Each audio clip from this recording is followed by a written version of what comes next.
स्वागत है आपका नेक्स्ट आईएएस की इस खास पेशकश न्यूज़ एंड व्यूज़ में। बे ऑफ बंगाल में साइक्लोन मोचा की वजह से कई इलाकों में भारी बारिश हुई। इस बारे में पहले से अलर्ट कर दिया गया था। हालांकि भारत में अक्टूबर और नवंबर के महीनों में ज़्यादा साइक्लोन आते हैं, लेकिन गर्मी के समय भी साइक्लोन्स का आना कोई एक्सेप्शन नहीं है। पिछले कुछ वर्षों से बे ऑफ बंगाल में गर्मी के मौसम में ऐसे साइक्लोन अक्सर आ रहे हैं। न्यूज़ एंड व्यूज़ के आज के इस एपिसोड में हम साइक्लोन्स के बनने और उनके नॉमेनक्लेचर के प्रोसीजर की चर्चा करेंगे। साइक्लोन्स की बात करें तो ये लार्ज रिवॉल्विंग स्टॉर्म्स होते हैं जिनमें हवा बहुत तेजी से सेंटर की ओर बहती है। ऐसा सेंटर में लो एटमॉस्फेरिक प्रेशर की वजह से होता है। अर्थ के सदर्न हेमिस्फीयर में इनकी दिशा क्लॉकवाइज होती है, जबकि नॉर्दर्न हेमिस्फीयर में एंटी क्लॉकवाइज होती है। साइक्लोन्स ओशंस के ट्रॉपिकल रीजन्स में उन जगहों पर बनते हैं जहां वार्म वाटर होता है। सूरज की गर्मी से हवा गर्म होती है और फिर यहाँ लो प्रेशर क्रिएट हो जाता है।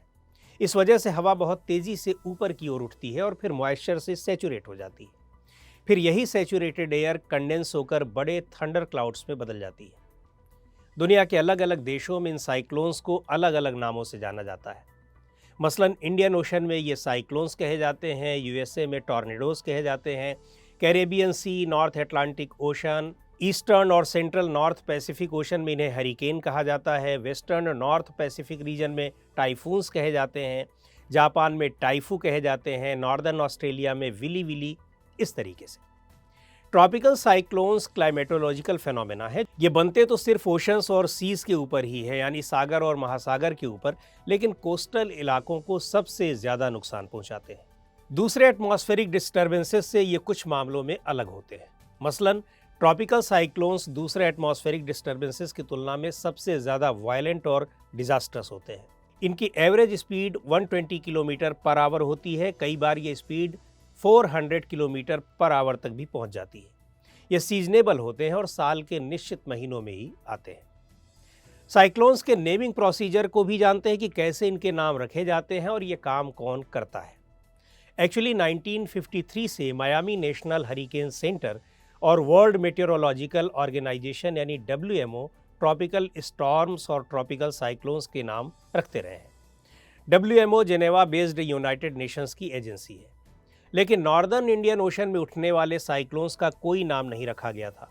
वजह यह थी कि ऐसा करना काफ़ी कंट्रोवर्शियल था, क्योंकि एथनिक डाइवर्सिटी वाले इस एरिया में काफ़ी केयरफुल और इम्पार्शियल रहने की ज़रूरत थी, ताकि लोगों की भावनाओं को ठेस न पहुँचे। 2004 में ये स्थिति तब बदल गई जब WMO की अगुवाई वाला इंटरनेशनल पैनल भंग कर दिया गया और संबंधित देशों से अपने अपने क्षेत्र में आने वाले साइक्लोन्स का नाम खुद रखने को कहा गया।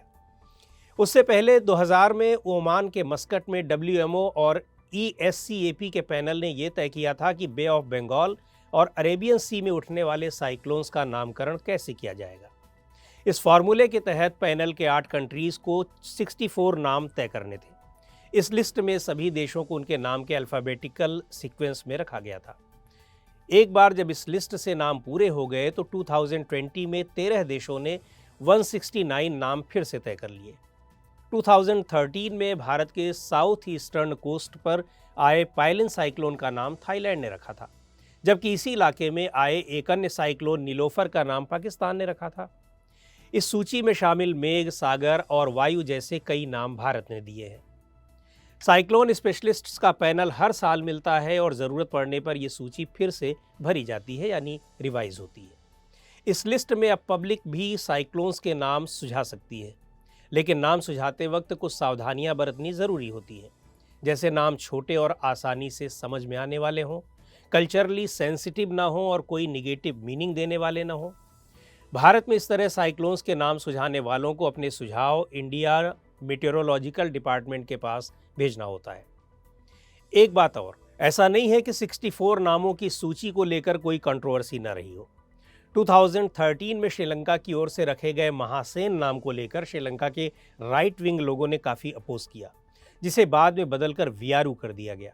इन लोगों का कहना था कि राजा महासेन को श्रीलंका में पीस और प्रॉस्पेरिटी के लिए जाना जाता है, इसलिए किसी डिजास्टर का नाम उनके नाम पर रखना ठीक नहीं। खैर, नॉर्दर्न इंडियन ओशन साइक्लोन्स को 2 हिस्सों में बांटा जाता है, एक बे ऑफ बंगाल साइक्लोन्स और दूसरा अरेबियन सी साइक्लोन्स।